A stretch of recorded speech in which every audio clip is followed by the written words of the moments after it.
Salam kasih, salam jumpa kembali dengan kami Majelis Gereja HKBP Parung Panjang. Saudara yang terkasih dalam Yesus Kristus, ada 3 hal yang akan dihadapi oleh seseorang dalam hidupnya. Yang pertama adalah ilmu, wawasan yang dia peroleh selama hidup ini. Yang kedua adalah yang namanya iman, mempercayai akan segala sesuatu berdasar keyakinannya dengan Tuhan. Yang ketiga adalah yang akan dihadapinya, yang diterima dalam hidupnya adalah penderitaan, tantangan dan cobaan, rintangan di tengah-tengah kehidupan ini. Yang menjadi persoalan adalah ketika penderitaan datang, apa yang dipakai oleh seseorang untuk menghadapinya. Karena jika dipakai ilmu, banyak orang-orang pintar yang tidak bisa menghadapi persoalan hidupnya menjadi putus asa dan bahkan bunuh diri. Oleh sebab itu, kita pasti semua menerima yang namanya ilmu, kepintaran. Tetapi untuk hal menghadapi yang namanya pencobaan, penderitaan, tantangan, perlu ada yang namanya iman kepada Tuhan, sehingga kita dikuatkan.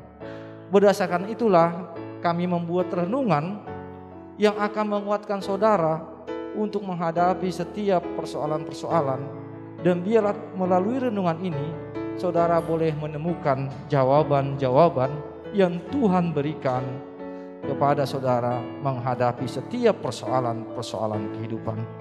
Selamat menikmati renungan yang disampaikan oleh majelis gereja ini, dan biar renungan ini menjadi berkat bagi kita, bagi gereja kita juga. Amin.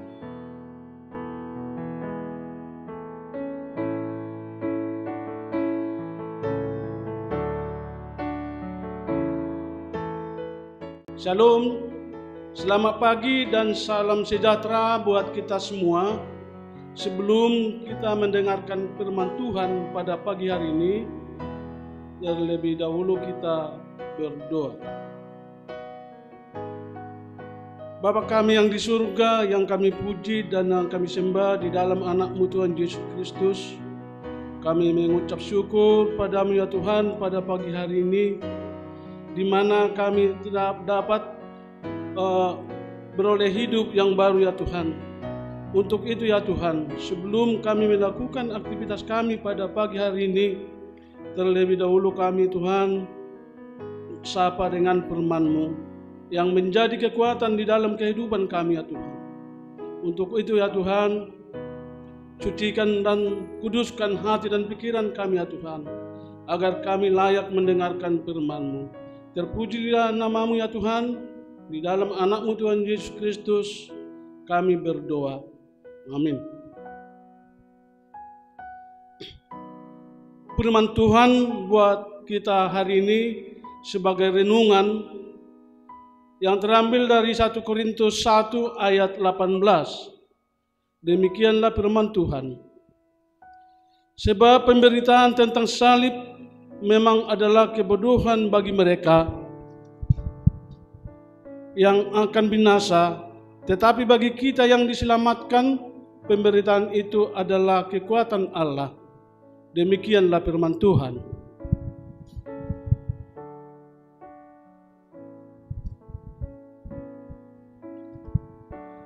Saudara-saudari yang dikasihi Tuhan Yesus Kristus, orang sering menilai orang lain hanya melihat dari sisi luarnya, padahal belum tentu dia tidak tahu apa sebenarnya yang terjadi pada orang tersebut. Kadang manusia itu sering menyepelekan kepribadian seseorang atau profesinya yang menganggap orang tersebut di bawah derajatnya. Saudara-saudara yang dikasihi Tuhan Yesus Kristus, seperti itulah yang terjadi kepada Tuhan Yesus Kristus, di mana orang Yahudi menganggap Yesus Kristus yang disalibkan di kayu salib adalah suatu kebodohan.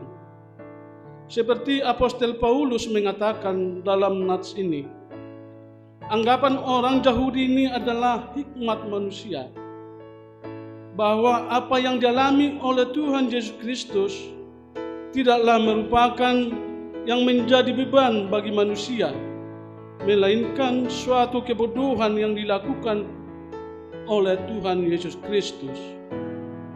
Saudara-saudara yang dikasihi Tuhan Yesus Kristus, Allah mengutus anaknya Tuhan Yesus Kristus ke dunia ini adalah Tuhan Yesus Kristus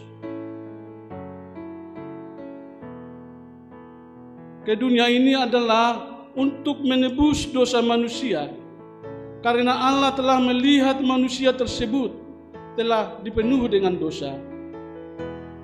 Untuk itulah saudara-saudara yang dikasihi Tuhan Yesus Kristus, Yesus anaknya Allah yang tunggal itu diutus ke dunia ini hanya untuk menebus dosa-dosa manusia.